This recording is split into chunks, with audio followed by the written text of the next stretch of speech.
Hi friends, welcome back to my channel. ఈరోజు మీకు ఈ సీరియల్లో ఏం జరిగిందో తెలుసుకోవాలి అనుకుంటున్నారా? అయితే వెంటనే మనం సీరియల్లోకి వెళ్ళిపోదాం. ఇక స్వప్న కూతురు బాగా ఏడుస్తూ ఉండగా ఇంకా కావ్య అయితే ఆ పాపని ఆడించి లాలించి బుజ్జగించి ఇక నిద్రపుచ్చుతుంది. అది చూసిన అపర్ణ అలాగే ఇందిరాదేవి ఇద్దరు కూడా వాళ్ళ ముగ్గురిని చూస్తుంటే ఒకప్పుడు నాకు రాజ్ గుర్తొస్తున్నాడు అత్తయ్య. చిన్నప్పుడు రాజ్ని నేను అట్లానే ఆడిస్తుంటే మీరు అలాగే ధాన్యలక్ష్మి నా చుట్టూ అలానే ఉండేవారు. నాకు వాళ్ళని చూస్తుంటే చాలా సంతోషంగా ఉందని చెప్పి ఇక గతంలో జరిగిన దాని గురించి మాట్లాడుకుంటూ మళ్ళీ అట్లాంటి సంతోషాలు తిరిగి రావాలని ఇందిరాదేవి మాట్లాడుతుంది. ఇక ఇది ఇలా ఉండగా ఇక్కడ చూస్తే ధాన్యలక్ష్మి అయితే ఇక ప్రకాశం దగ్గరకు వచ్చి, ఏవండి, ఏంటండి ఇంట్లో ఇంత జరుగుతున్నా మీరేం మాట్లాడట్లేదు అని అంటూ ఉంటే, ఏంటే ఏం జరుగుతుంది, ఏం జరగలేదు కదా అని అంటూ ఉంటే, ఏం జరగలేదా, కళ్యాణ్ ఇక్కడ ఉండడానికి ఒప్పిస్తున్నారు చూసారుగా, అంటే కళ్యాణ్ ఇక్కడ ఉంటే ఇంకా ఆస్తి అడిగే అవకాశం ఉండదని అందరూ కలిసి కళ్యాణ్ని ఇక్కడే ఉంచడానికి ప్లాన్ చేస్తున్నారు. ఇంతకుముందు మీరు మీ అన్నయ్యతో వెళ్ళి చాలా కష్టపడేవారు, కానీ ఈ రోజుకి కూడా మీకు గుర్తింపు దక్కలేదు. అలాగే ఇక నా కొడుకు కూడా ఇక్కడికే వస్తే రాజ్ మోచేతి నీళ్ళు తాగవలసి వస్తుంది. మీ తరం నుంచి నా కొడుకు తరం వరకు ఇక అదేనా ఒకప్పుడు మీరు, ఇప్పుడు నా కొడుకు. చూడండి, ఇదంతా కాదు. ముందు మీరు వెళ్ళి కళ్యాణ్తో మాట్లాడండి. కళ్యాణ్ని ఎట్లా అయినా ఒప్పించి మన ఆస్తిలోకి రావాల్సిన భాగాన్ని మనకు ఇవ్వమని అడిగేలా చేయండి అని అంటుంటే, ధాన్యం, నువ్వు అనవసరంగా ఆవేశపడుతున్నావేమో అని అనిపిస్తుంది, కాస్త ఆలోచిస్తే మంచిది అని అంటుంటే, ఆలస్యం అమృతం విషం అని చెప్పి ఇక ధాన్యలక్ష్మి అంటుంటే, తొందరపడితే చివరికి మిగిలేది చిప్పే అన్న సంగతి మర్చిపోయినట్టున్నావు అని అంటుంటే, చూడండి, పుస్తకాల్లో ఉన్న కోటేషన్స్ చదివి నన్ను మార్చాలని చూడకండి, ముందు వెళ్ళి కళ్యాణ్తో మాట్లాడండి అని చెప్పి ఇక ధాన్యలక్ష్మి అయితే కళ్యాణ్ గదిలోకి ప్రకాశాన్ని పంపిస్తుంది. ఇక ప్రకాశం, నాన్న ఏంటి ఇలా వచ్చారు అని అడగడంతో ఇక ప్రకాశం అయితే, అదేం లేదురా, నీతో కాస్త మాట్లాడాలని అని చెప్పి ఇక ప్రకాశం అయితే కళ్యాణ్ దగ్గరికి వెళ్ళి కూర్చుని ఉంటాడు. ధాన్యలక్ష్మి గుమ్మం దగ్గర నుంచి అడగండి అడగండి అని అంటుంటే, రే, నీకు నీకు ఈ ఆస్తన్నా డబ్బన్నా ఇష్టం లేదని నాకు తెలుసు. నిన్నుగా ప్రూవ్ చేసుకోవడానికి ఇంట్లో నుంచి అడుగు బయట పెట్టావని నాకు తెలుసు. కానీ అని అంటూ ఉంటే ఇక కళ్యాణ్ అయితే, ఏమైంది నాన్న, మీరు నాతో ఏదో చెప్పాలని వచ్చారు, చెప్పడానికి ఇబ్బంది పడుతున్నారు, పర్వాలేదు, నేనేమనుకోను, మీరు అడగాల్సింది అడగండి అని చెప్పి ఇక కళ్యాణ్ పక్కకి తిరిగి చూడటంతో గుమ్మం దగ్గర ధాన్యలక్ష్మిని చూస్తాడు. ఇక కళ్యాణ్కైతే క్లారిటీ వస్తుంది. ప్రకాశం తన దగ్గరికి ఎందుకు వచ్చాడో. నాన్న, మీరు చెప్పకపోయినా నాకిప్పుడు క్లియర్గా అర్థమైంది అని అంటుంటే, అదేంట్రా, నేనేం చెప్పకుండానే నీకు అర్థమైంది అంటున్నావు అని అడగడంతో, అవును, మీరేం చెప్పకపోయినా నాకు అర్థమైంది. గుమ్మం దగ్గర తొంగి చూస్తున్న అమ్మని చూస్తే ఫుల్గా క్లారిటీ వచ్చింది అని చెప్పడంతో ఒక్కసారిగా ప్రకాశం, నీకు అర్థమైందా అని ఇంకా ఏం మాట్లాడకుండా పైకి లేస్తుంటే ఇక ధాన్యలక్ష్మి గబగబా లోపలికి వచ్చి, ఏంటండి మీరు, వాడు అర్థమైందనగానే లేచి వచ్చేస్తున్నాడు. సరేరా, నీకు అర్థమైంది కదా, మీ నాన్నగారు నీ దగ్గరికి ఎందుకు వచ్చారో చూడు. నువ్వు ఇట్లా మంచితనంతో మీ అన్నయ్య నిన్ను మోసం చేయడన్న నమ్మకంతో నాకేం అక్కర్లేదు అని అంటున్నావు, కానీ ఆ కావ్యరాజులిద్దరూ మునుపటిలా లేర్రా. వాళ్ళిప్పుడు ఈ ఆస్తి మొత్తాన్ని వాళ్ళే దక్కించుకోవాలి అనుకుంటున్నారు. ఇంట్లో అందరికీ పేదరికాన్ని అలవాటు చేసి ఆస్తి మొత్తాన్ని తన గుప్పెట్లో పెట్టుకోవాలని ఆ కావ్య చూస్తుందిరా. అది నీకు ఏం మాయ చేసిందో, ఏం మాయ మాటలు చెప్పిందో నువ్వు దాన్నే నమ్ముతున్నావు. కన్న తల్లిని నన్ను కనీసం మాట్లాడే అవకాశం కూడా ఇవ్వట్లేదు అని అంటుంటే, అమ్మా, మాట్లాడేది నువ్వా నేనా? అయినా వదిన ఎలాంటిదో నాకు బాగా తెలుసు. అలాగే అన్నయ్య గురించి చిన్నప్పటి నుంచి చూస్తూనే ఉన్నాను. ఇప్పుడు నువ్వు కొత్తగా మీ అన్న వదనలు మోసం చేస్తారని చెప్తే నేను ఎలా నమ్ముతా అనుకుంటున్నావు? అయినా ఈ ఆస్తి నాకు అవసరం లేదు. నాకు మీరంతా కావాలి. అలాగే మీరు నా మీద చూపించే ప్రేమ అభిమానాలు కావాలి. చూడు, ఇక ఆస్తి గురించి నాతో మాట్లాడాలి అనుకుంటే దయచేసి ఇక్కడి నుంచి వెళ్ళిపోండి, నాకు నిద్ర వస్తుంది అని చెప్పి ఇంకా కళ్యాణ్ అయితే వాళ్ళిద్దరిని వెళ్ళిపోమని ఇండైరెక్ట్గానే చెప్తాడు. రే కళ్యాణ్ అని ధాన్యలక్ష్మి ఏదో చెప్పబోతుంటే ప్రకాశం ఇక ధాన్యలక్ష్మి మీద గట్టిగా అరిచి, ఏయ్ నీకు అర్థం కావట్లేదా? వాడికి నిద్ర వస్తుందంట. ఉన్నా ఒక్కరోజన్నా వాడిని మనశ్శాంతిగా ఉండనివ్వు, నడు నడు అని చెప్పి ఇక ప్రకాశం అయితే ధాన్యలక్ష్మిని అక్కడి నుంచి తీసుకుని వెళ్ళిపోతాడు. ఇక కావ్య అయితే రాజ్ గదిలోకి వెళ్ళడంతో రాజ్ కావ్యని అలాగే ప్రేమగా చూస్తాడు. కావ్య రాజ్ని చూస్తూ, ఏమండి ఏంటి ఈరోజు చాలా కొత్తగా కనిపిస్తున్నారు అని అంటుంటే, అవును ఈరోజు నువ్వు నాకు కొత్తగానే కనిపిస్తున్నావు అని చెప్పి రాజ్ కావ్యని అడుగుతూ ఉంటే, కావ్య ఏంటండి నేనన్న మాటనే అంటున్నారు అని అంటుంటే, అలా కాదు, నిజంగానే ఈరోజు నువ్వు నాకు చాలా కొత్తగా కనిపిస్తున్నావు.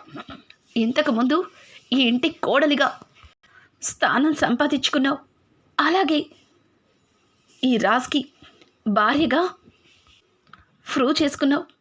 ఇక ఆ పసిదాన్ని నిద్రపుచ్చి తల్లి కాకుండానే తల్లిలాగా అందరి ముందు పేరు తెచ్చుకున్నావు. అసలు నిజంగా నీలాంటి అమ్మాయి నాకు భార్యగా రావడం ఏంటేంటి, మళ్ళొక్కసారి చెప్పండి అని చెప్పి కావ్య అంటుంటే, ఒక్కసారిగా రాజ్, చూడు ఎవరన్నా ఒక్కసారే చెప్తారు, అన్నిసార్లు చెప్పరు. అయినా అన్నీ తెలిసే అడుగుతున్నావు కదా అని అనుకుంటూ రాజ్ అయితే కావ్య దగ్గరగా వెళ్తుంటాడు.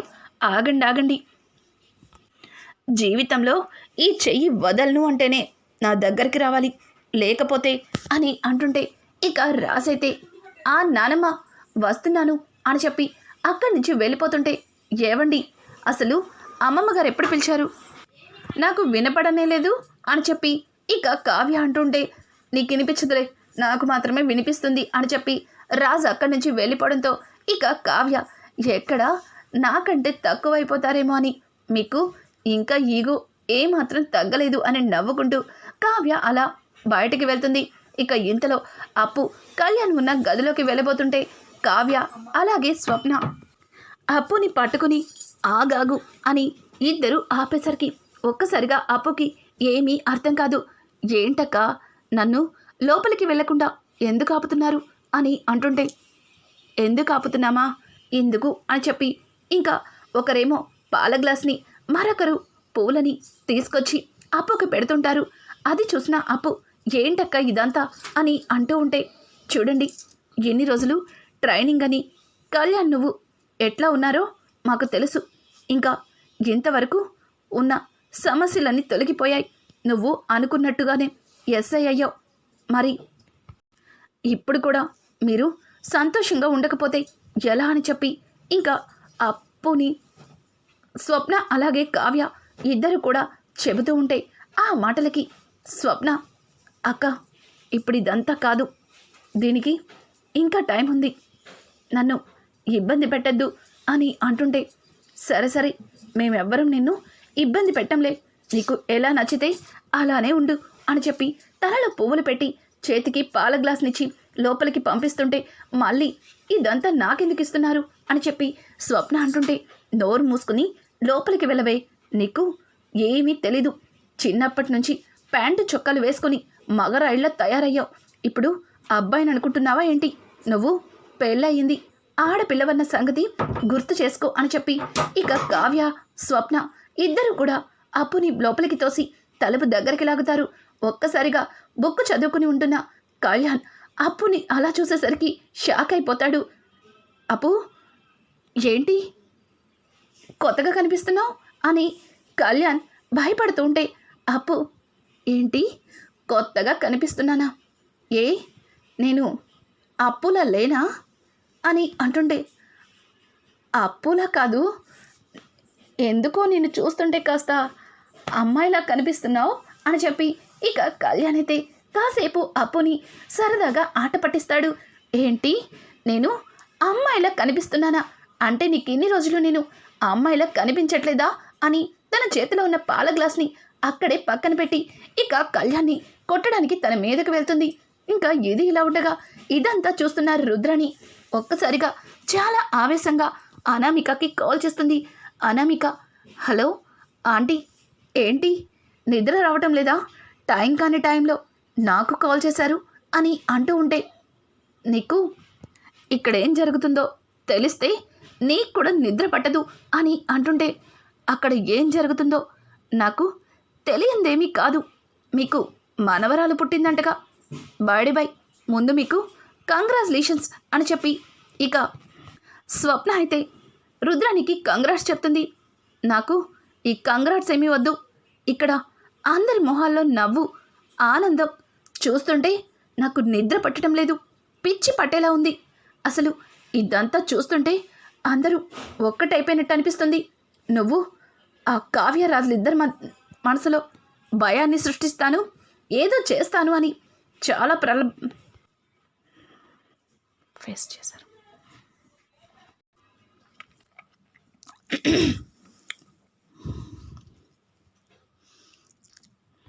సుభాష్ ప్రకాశం ఇంటికైతే తీసుకుని వస్తారు.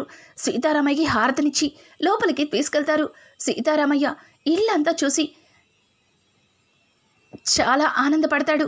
ఏంటి బాబా, నువ్వు లేకపోవడం ఈ ఇంట్లో కలే లేదు, ఇప్పుడు ఇంటికి అందం వచ్చింది అని అంటుంటే, అవును అవును తాతయ్య, ఇన్ని రోజులు ఈ ఇంట్లో ఆనందాలు దూరమయ్యాయి, ఇక మీరు వచ్చేసారు కదా, అంతా మంచి జరుగుతుంది అని చెప్పి ఇక కావ్య అయితే తాతయ్యతో అంటుంది. అలా సంతోషంగా పాపని ఉయ్యాలలో వేయటానికి అన్నీ సిద్ధం చేస్తారు. సరిగ్గా పంతులు గారు కూడా ఇక మంత్రాలు చదివి పాపని ఊయలలో వేయమన్న టయానికి అనామిక ఎంటర్ అవుతుంది. అనామిక ఆగండి అని గట్టిగా అరవడంతో ఒక్కసారిగా అందరూ కూడా షాక్ అయిపోతారు.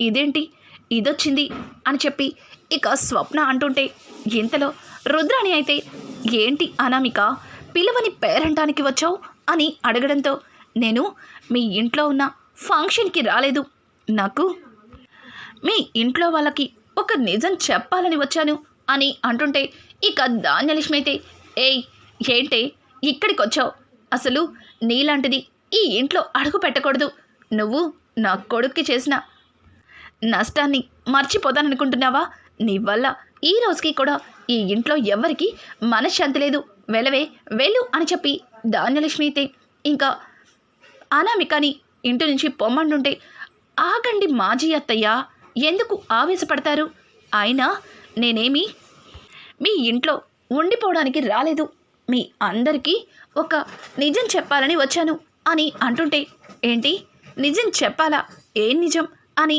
అడుగుతూ ఉంటే, దానికి చెప్తా ఎందుకు ఆవేశపడతారు, ఓ తాతయ్య గారు కూడా వచ్చేసారా, అయితే నేను కరెక్ట్ టయానికే వచ్చానన్నమాట అని చెప్పి అనామిక అయితే ఇంకా తాతయ్య గారి దగ్గరికి వెళ్ళి, నమస్కారం తాతయ్య గారు, మీరు ఇచ్చిన మాట నిలబెట్టడం కోసం మీ మనవరాలు అలాగే మీ మనవడు పాపం చాలా కష్టపడ్డారు, కానీ ఏం లాభం, ఎంత కష్టపడినా వాళ్ళు చెయ్యవలసింది మాత్రం చెయ్యలేకపోయారు అని చెప్తుంటే, ఇక ఆ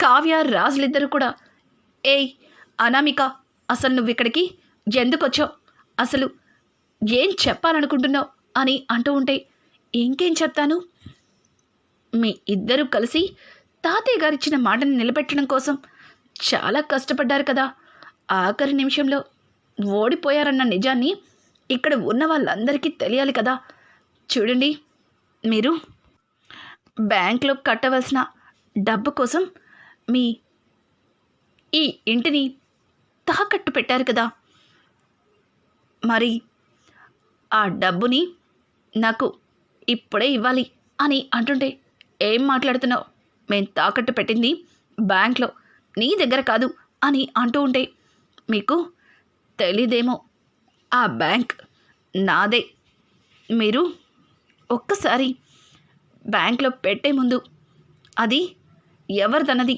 తెలుసుకోవాలి అని చెప్పి ఇక అనామిక అయితే ఏదేదో మాట్లాడుతుంటే ఆ మాటలకి కావ్య అయితే ఏయ్ నీకేమన్నా పిచ్చి పట్టిందా లేకపోతే మతి పోయిందా బ్యాంకు నీదా అని ఇక కావ్య అనామికతో అంటుంటే అవును అది నా బ్యాంకే ఒక్కసారి మీరు తాకట్టు పెట్టిన బ్యాంక్ డీటెయిల్స్ని మొబైల్లో సెట్ చేయండి మీకే తెలుస్తుంది అని చెప్పడంతో ఇక రాజైతే ఆ బ్యాంక్ డీటెయిల్స్ని చెక్ చేయడంతో కావ్య ఇది ఒక ప్రైవేట్ బ్యాంకు గవర్నమెంట్ బ్యాంక్లో పెడితే మనకి రావాల్సినంత డబ్బు రాదని ఆ రోజు మళ్ళీ తెచ్చుకుంటామన్న నమ్మకంతో ప్రైవేట్ బ్యాంక్లో దీన్ని తాకట్టు పెట్టాం అది అది సామంత్ గ్రూప్ ఆఫ్ కంపెనీకి సంబంధించిన బ్యాంక్ అని ఇక రాజ్ చెప్పిన మాటలకి ఒక్కసారిగా కావ్య షాక్ అయిపోతుంది. అంటే మమ్మల్ని మోసం చేసి కావాలని మా దగ్గర డబ్బాస చూపించి మేమే మీ దగ్గరికి వచ్చేలా చేసావు కదా అని ఇక కావ్య అయితే అనామికతో అంటుంటే ఆ గొడవనంతా చూసిన రుద్రని ఏయ్ ఆపండి, అసలు మీరేం మాట్లాడుకుంటున్నారు? నాకు ఏమాత్రం అర్థం కావట్లేదు. ఈ ఇంటిని తాకట్టు పెట్టావా? పైగా ఈ అనామిక దగ్గర అసలు ఈ ఇంటిని తాకట్టు పెట్టాల్సిన అవసరం ఏముంది రాజ్ అని ఇక రుద్రాణి అయితే రాజ్ని నిలదీస్తుంది. చూసావా ధాన్యలక్ష్మి, చివరికి ఇంటిని కూడా తాకట్టు పెట్టారు. ఇంతకుముందు గెస్ట్ హౌస్, ఇప్పుడు ఇల్లు, పైగా నాన్న మాట నిలబెట్టడం కోసమట. అసలు వీళ్ళేం చెప్తున్నారో నాకేమాత్రం అర్థం కావట్లేదు అని ఇంకా రుద్రాని అంటూ ఉంటే అనామిక మీకింకా అర్థం కాలేదా? తాతయ్య గారు వాళ్ళ స్నేహితుడిని నమ్మి మీ ఆస్తి మొత్తాన్ని ష్యూరిటీగా పెట్టారు. కానీ అనుకోని పరిస్థితుల్లో ఆయన కన్ను మూశాడు. తరువాత వాళ్ళ మనవడు బ్యాంకుకి ₹1 కూడా కట్టకుండా చేతులెత్తేశాడు. ష్యూరిటీగా తాతయ్య గారు సంతకాలు పెట్టారు కాబట్టి వాళ్ళు కట్టని ఆస్తి బ్యాంక్ రూల్స్ ప్రకారం సీతారామయ్య గారే కట్టాలి. ఆయన స్థానంలో రాజ్ కావ్యలు నిలబడి ఆ అప్పుని తీరుస్తామని ముందుకి వచ్చారు. కానీ అనుకోని పరిస్థితుల్లో అప్పు కట్టలేక అటు గెస్ట్ హౌస్ని ఇటు ఈ ఇంటిని నా బ్యాంక్లో తాకట్టు పెట్టారు. లేదు, తాకట్టు పెట్టేలాగా నేనే చేశాను. ఇక ఈ ఇల్లు అలాగే ఆ గెస్ట్ హౌస్ నాదే అని ఇక స్వప్న మాట్లాడుతూ ఉంటే ఏయ్ ఏం మాట్లాడుతున్నావే? ఈ ఇల్లు ఆ గెస్ట్ హౌస్ నీదా? ఇంకొకసారి అలా మాట్లాడావంటే చెంప పగులుతుందని ఇక ధాన్యలక్ష్మి అయితే అనామిక చెంప చెల్లు మనిపిస్తుంది. ఇంతలో ప్రకాశం రేయ్ అప్పు ఎక్కడుందిరా? దీనికి అప్పునే కరెక్ట్గా సమాధానం చెప్తుంది అని ప్రకాశం కళ్యాణ్ని అడుగుతుంటే నాన్న ఉదయం స్టేషన్ నుంచి కాల్ వస్తే వెంటనే వచ్చేస్తానని అప్పు స్టేషన్కి వెళ్ళింది నాన్న అని అంటూ ఉంటే ఒక్కసారిగా అప్పు యూనిఫామ్తో అక్కడికైతే వస్తుంది. అప్పుని చూసిన అనామిక ఏయ్ నువ్వేంటి ఇలా ఉన్నావు? ఇదేమీ దసరా కాదు, పగటి వేషగాల్లా ఏకంగా పోలీస్ యూనిఫామ్తో వచ్చేసావు అని అంటుంటే ఏయ్ పిచ్చి వాగుడు వాగేవంటే ఇక్కడే గన్ పెట్టి షూట్ చేసి పడేస్తా. ఏంటి ఈ ఇల్లు గెస్ట్ హౌస్ నీదా? నీ దొంగ బ్యాంకు గురించి అంతా బయటపడింది. నువ్వు ఆ నందగోపాల్ గారు కలిసి మా అక్క బావలతో ఆడిన నాటకమంతా సాక్ష్యాలతో నా దగ్గరుంది. ఇన్ని రోజులు నువ్వు నందగోపాల్ని అడ్డం పెట్టుకుని మా బావని అక్కని ఎంతలా ఇబ్బంది పెట్టావే నిన్ను అని ఇక అప్పు అయితే అందరి ముందు అనామికని కొట్టి ఇక అరెస్ట్ చేస్తుంది. అది చూసిన అనామికకి ఏం అర్థం కాదు. ఏయ్ ఏంటి నన్ను అరెస్ట్ చేస్తున్నావు? అసలు నన్ను అరెస్ట్ చేసే రైట్స్ నీకెవరిచ్చారే అని అంటుంటే ఎవరిస్తారే? నిన్ను అరెస్ట్ చేసే అధికారం నిన్ను ఆ సామంత్ గాడిని లోపలేసి 4 తంతే అన్నీ బయటకొస్తాయి. నోరు మూసుకుని పద అని చెప్పి ఇక అప్పు అయితే అక్కడి నుంచి అనామికని కానిస్టేబుల్స్కి అప్పచెప్పి ఇంకా అక్కడికైతే వస్తుంది. అదంతా చూసిన సీతారామయ్య, నేను కోమాలోకి వెళ్ళి తిరిగి వచ్చేసరికి ఇంత కష్టాన్ని మీరిద్దరే ఎట్లా దిగమింగారు? ఈ కష్టాన్ని ఇంట్లో ఎవ్వరికీ తెలియకుండా ఈ ఆస్తిని అలాగే ఈ కుటుంబ గౌరవాన్ని నిలబెట్టడం కోసం చాలా కష్టపడ్డారని చెప్పి సీతారామయ్య రాజ్ కావ్యలిద్దరిని పొగడేస్తుంటాడు. ఇంకా ప్రకాశమైతే ధాన్యలక్ష్మి విన్నావుగా, అంతా విన్నావుగా, రాజ్ కావ్యలిద్దరూ ఆస్తి మొత్తాన్ని కాజేయాలని అలాగే కళ్యాణ్కి చిల్లి గవ్వ కూడా ఇవ్వరని ఏవేవో కట్టుకథలు ఈ రుద్రాని చెప్పినవన్నీ విని నన్ను కూడా చివరికి నీలా తయారు చేశావు. ఛా, ఇంత మంచి వాళ్ళని నా నోటితో నేను చాలా మాటలన్నాను. రాజ్, నువ్వు చేస్తుంది తెలుసుకోలేక నేను తప్పుగా అర్థం చేసుకున్నాను రా, నన్ను క్షమిస్తావా అని చెప్పి ఇక ప్రకాశం అయితే వాళ్ళిద్దరిని క్షమాపణలు అడుగుతాడు. ధాన్యలక్ష్మి క్షమాపణలు అడగలేక తనలో తను సిగ్గుపడుతుంది. ఉన్నట్టుండి కావ్య స్పృహ తప్పి పడిపోవడంతో వెంటనే రాజ్ ఏయ్ కళావతి, ఏమైంది అని తనని లేపుతూ ఉంటే ఇక అపర్ణ అయితే కావ్య దగ్గరకు వచ్చి తనని జాగ్రత్తగా సోఫాలో కూర్చోపెడుతుంది. ఇంకా కొన్ని నీళ్ళని తీసుకొచ్చి కావ్య మొహం మీద కొడుతుంది. కావ్య, ఏమైంది, ఎందుకలా పడిపోయావు అని చెప్పి ఇంకా కావ్యని అడగడంతో కావ్య నవ్వుతూ సిగ్గుపడి తలదించుకుంటుంది. ఇంకా మొత్తానికైతే కావ్య కూడా తల్లి కాబోతుంది. రానున్న ఎపిసోడ్స్ మరింత ఇంట్రెస్టింగ్గా మారబోతున్నాయి. ఈ వీడియో మీకు నచ్చినట్టయితే లైక్ చేసి సబ్స్క్రైబ్ చేసుకోవడం మాత్రం మర్చిపోకండి. Thanks for watching. Hi friends, welcome back to